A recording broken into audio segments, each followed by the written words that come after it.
Well, good morning, New Union. I'd like for you to turn this morning to John chapter 11. Some of you may have come expecting to study in Genesis this morning, and that is what I started the week studying, but as the events of the week began to unravel on Wednesday, it just seemed like preaching on the vapor canopy was not the thing to do. And so the more I prayed about it and considered it, the more I realized that God was wanting me to switch gears this morning. And so we are going to be in John chapter 11 today. And hopefully with so many of you in here and many out there in the world struggling, questioning, just outright hurting, I'm hoping maybe this morning to give some understandings to the questions that many of you may have. And so John chapter 11 kind of fits the bill this morning where that is concerned. We were first hit Wednesday with the news of yet another school shooting in Evergreen, Colorado, just south of Denver. 16-year-old boy went into the school with a revolver and plenty of ammo, and began to shoot the school up.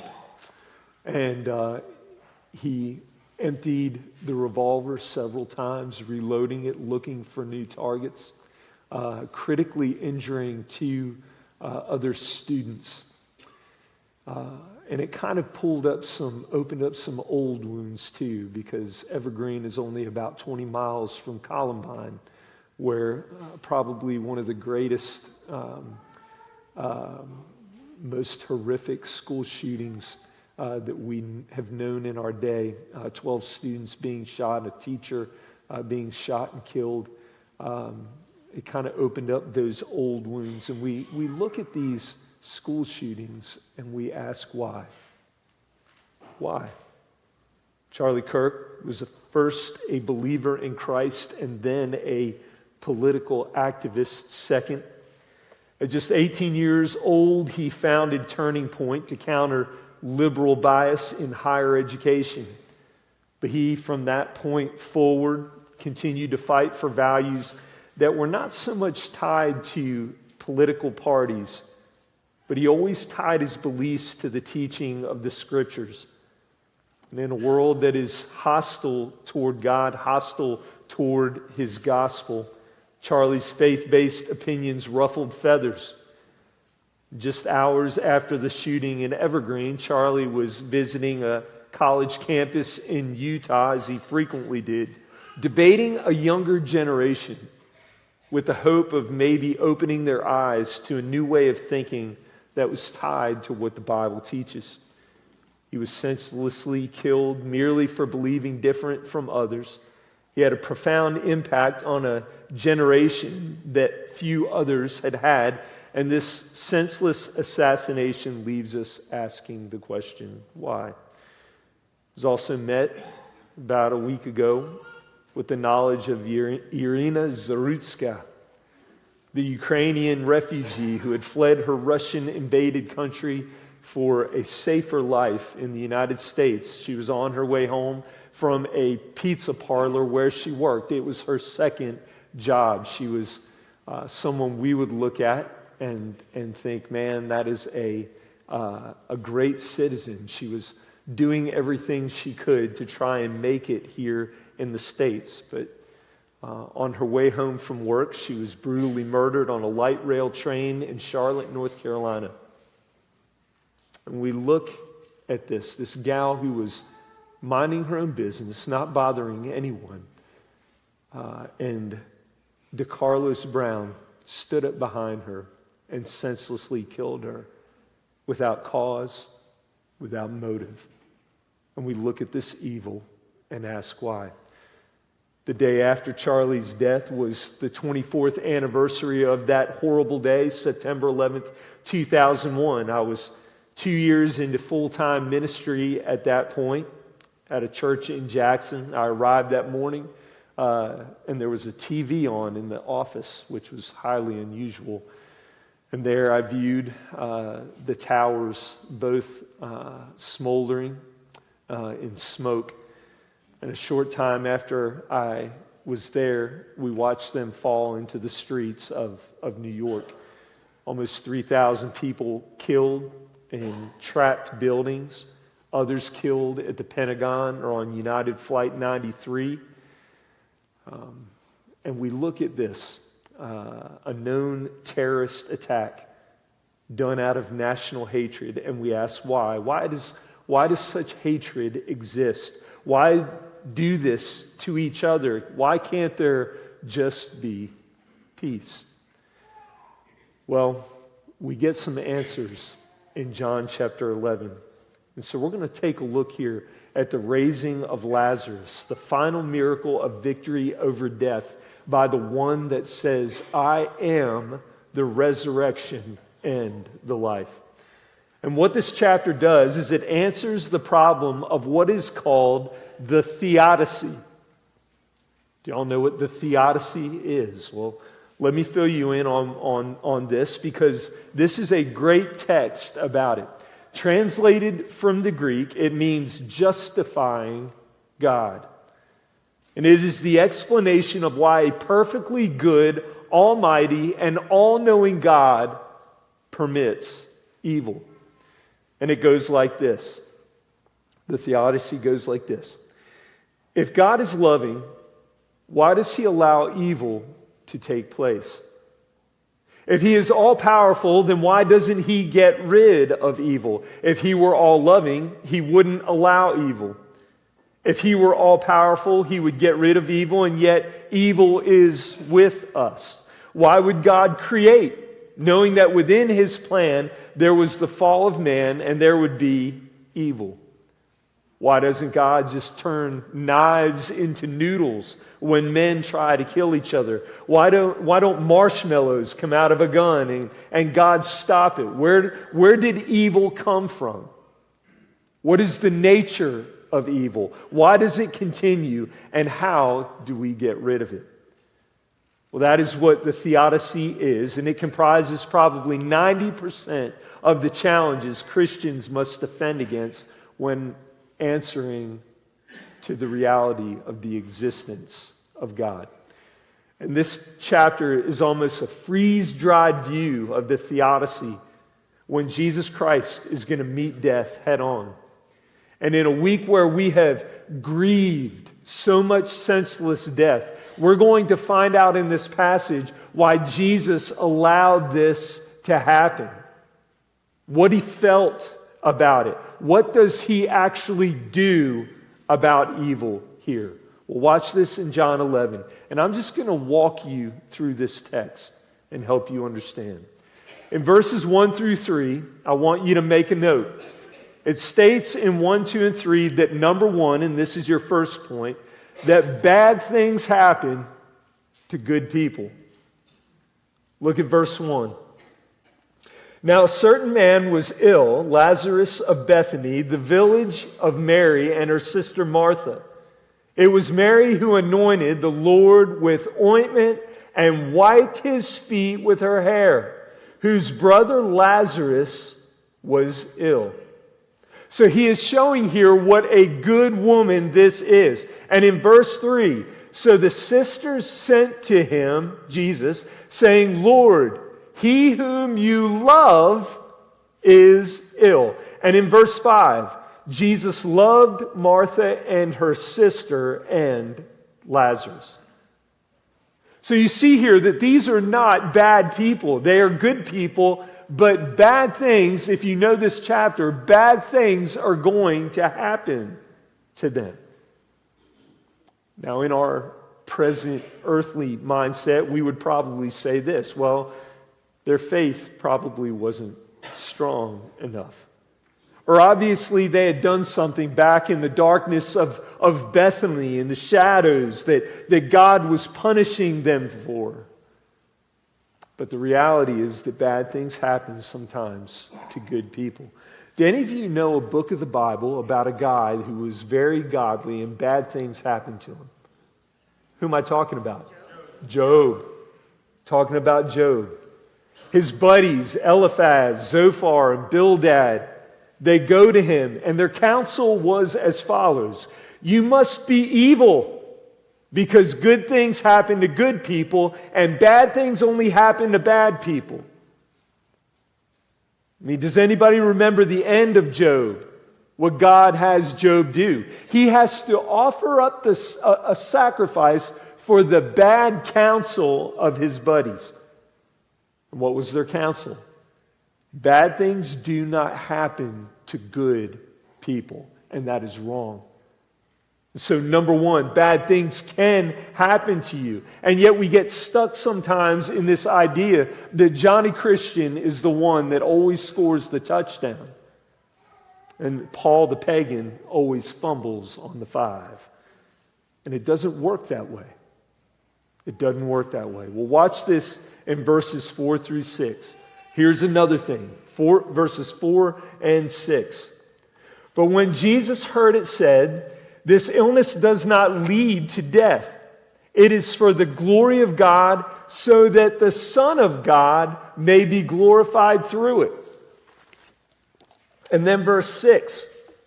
So when he heard that Lazarus was ill, he stayed 2 days longer in the place where he was. Did y'all get that? Somebody help me here. Verse 5. Jesus loved Mary, Martha, Lazarus. Therefore, he heard that he was sick, so he let him die. That's what it says here. He made sure that Lazarus died. That is love. It says that he loves him. That is love. I mean, I would hate to see what Jesus would really do if he was irritated by Lazarus. He waits 2 days to assure that he would be dead. And this is the second point that I want you to write down, that sometimes bad things happen in God's providence for a greater good later on. So you may say, Keith, can I ask you a question? Of course, fire away. God knows all things, right? Right. He knew that there would be evil, right? That's correct. He still let it happen. That's exactly right. Could you tell me why? Well, I can, with no problem. But you may not like it one bit. It says here in our passage that he does it for his glory. He does it for his glory. You go, I don't understand, Keith. Well, by God's permission of sin, God is able to send his Son to die upon a cross, to redeem sinners and bring them from a state of condemnation into a state of glory. He can even exalt his honor and his majesty in the judgment of men, so that by sin, the characteristics of God bloom like you never would have seen them unless there was evil. And that is how God's mercies can be seen. Sin and evil allow the excellencies of God to come into play, whereby we can discover him, we can know him, we can worship him and enjoy him deeper than if sin had never occurred in the first place. Do you have a problem with that? So do I. But that is what the Bible teaches. That is the greatness and the grandeur of God. What is the worst event that has ever happened in the history of man? It's the crucifixion, isn't it? But what is the greatest event that has ever occurred in the history of man? Is it not Christ's death on the cross and his shed blood so that we can be free from sin? And we rejoice in it. And so Jesus, he loved Lazarus. Jesus stayed longer. Let me tell you all something. The best things that have ever happened to me in my life have come out of evil. I'll tell you that right now. And I wouldn't repeat them for anything. But I will tell you this, I wouldn't trade them for anything. I can give you a list. I have many here, but I will tell you one. That I was serving in a church in Jackson, Tennessee, and they hired a guy that would not teach truth. And I ended up being asked to resign from that church because I would not agree to disagree. And it was the most heart-wrenching thing to leave a church where I had faithful ministry for so long. But I resigned. Didn't have a job. Had a wife and 4 kids and nowhere to go. But I chose to trust God in that situation, and He was faithful to take care of me. And through a guy that I had met, a fellow youth pastor named Robbie Armstrong. He doesn't go by that anymore. It's Rob, all right? But through Robbie Armstrong, I ended up here in Dayton, Tennessee with you all. And I wouldn't go back and do that for anything, but I'm so glad that God put me through it so that I could be here with you. And my life is littered with evil and hardship like that, where God has used it for my good, and that is what He does.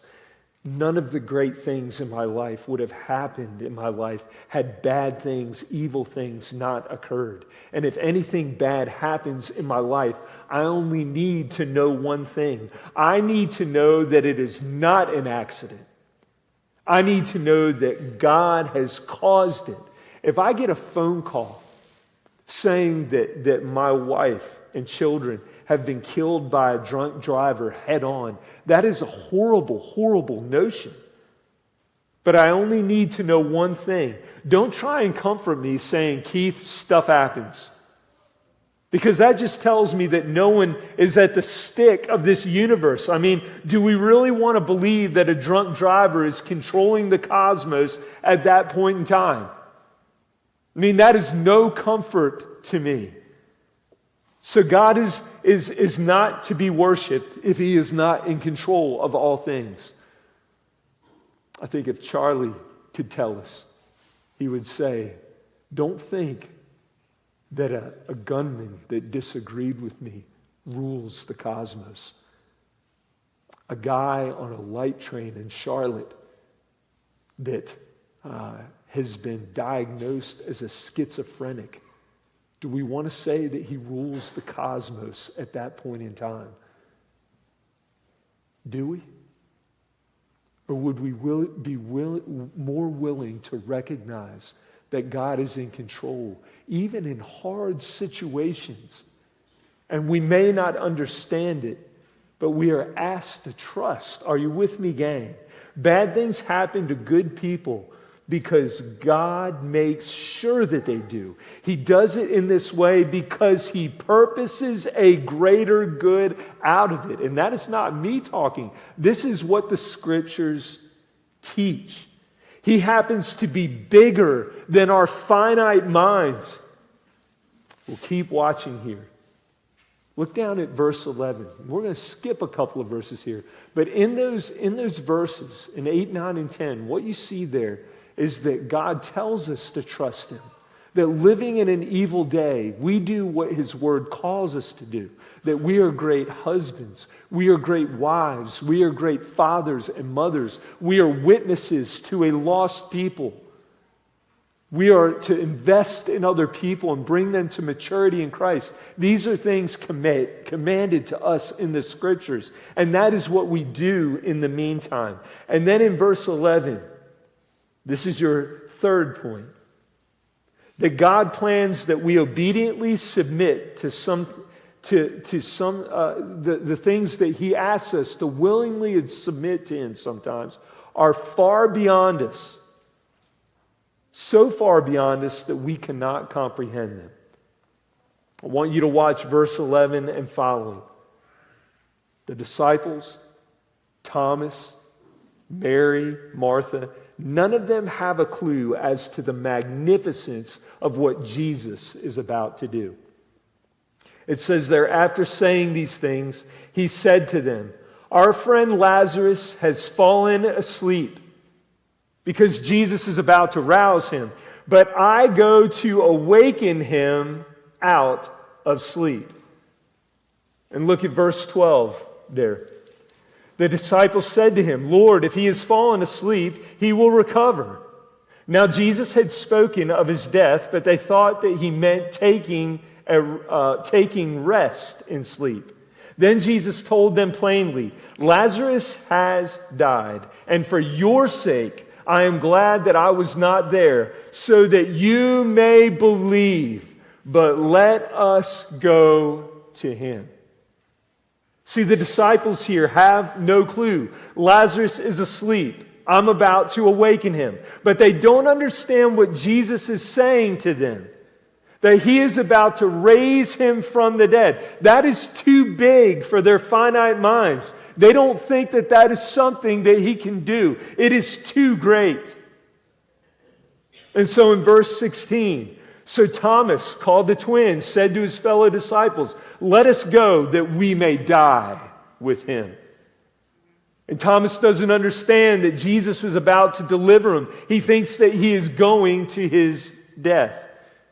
And in verse 17, now when Jesus came, he found that Lazarus had already been in the tomb 4 days. And Jesus intentionally waits for 4 days because the Jews thought that when somebody died, their spirit hovered over their body for 3 days, and after that, their spirit would go to glory. And he makes sure that the Jews understand that this guy is dead. That this is not going to be a resuscitation. This is going to be a resurrection. Verse 18, look there. Bethany was near Jerusalem, about 2 miles off, and many of the Jews had come to Martha and Mary to console them concerning their brother. So when Martha heard that Jesus was coming, she went and met him, but Mary remained seated in the house. Martha said to Jesus, "Lord, if you had been here, my brother would not have died. But even now I know that whatever you ask from God, God will give you." Jesus said to her, "Your brother will rise again." And Martha said to him, "I know he will rise again in the resurrection on the last day." What is the point? Martha feels that if Jesus had been there, Lazarus would not have died. Anything you ask, God will give it. And you could have asked for his healing. And even now, you could ask for his healing. So why doesn't she ask him, "Lord, please raise him from the dead"? She doesn't do that because it is outside of her human ability to hope. Even Martha, like the rest, is confined as far as what Christ can do. She is confined. Thomas is confined. The 12 are confined. What is the point? See, a lot of times in our lives, God leads us into the valley of the shadow, and he has a plan that is so great, that is so magnificent. He is going to take us through darkness and deep waters just to show us his greatness. But we are so small that we don't realize that he can do exceeding abundant beyond all that we can ask or think. Even all of these can find him. Listen, you look at the tragedies that have happened over this last week, the memories that have come back this week of past tragedies, the movement that has happened, the gospel being shared of what Christ has done for people all over the map this Sunday. I'm sure I'm not the only one that is taking a break from a series that they're in to deal with these things. And can you imagine how many people are hearing the gospel for the first time this morning because of the hardship that has taken place? And even if one soul is won, I can tell you Charlie would feel this way. That even if one soul is won because of all that has occurred, he would tell you that it is worth it. And these are the things that God accomplishes through tragedy. But our finite minds can't think that way. And we think, why evil? Why doesn't God do something? But he purposes it for his glory. So even all of these can find him. Look in verse 25. And this is a great verse, isn't it? I am the resurrection. And that is as far as life from the dead. And the life. That is talking about the giving of life of God right now. So whether it is then or whether it is now, I am the resurrection and I am life. And the point is, Martha, yes, Lazarus is going to rise on the last day, but it is me. I am the one that grants that men have divine life and have life from the dead. I can do it any time that I want to. Jesus states, whoever believes in me, though he die, yet shall he live. And everyone who lives and believes in me shall never die. And the idea is, I give life to all who believe. And it is a life that will not only be a life now, but it issues and blossoms forth in resurrection on that day. That because Christ has gone on before us, that we will surely follow him because he is our anchor. And so it is for Charlie, yes? Verse 27, look there. She said to him, yes, Lord, I believe that you are the Christ, the Son of God, who is coming into the world. And when she had said this, she went and called her sister Mary, saying in private, the teacher is here and is calling for you. And when she heard it, she rose quickly and went to him. Now Jesus had not yet come into the village, but was still in the place where Martha had met him. When the Jews who were with her in the house consoling her saw Mary rise quickly and go out, they followed her, supposing that she was going to the tomb to weep there. Now when Mary came to where Jesus was and saw him, she fell at his feet, saying to him, Lord, if you had been here, my brother would not have died. Now y'all watch in these next 3 verses right here. Here is a confrontation of Jesus Christ and death. How does he feel about evil? Verse 33. Look there.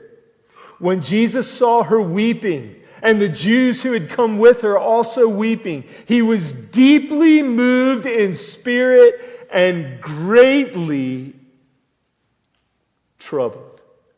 Now, how would you translate those words?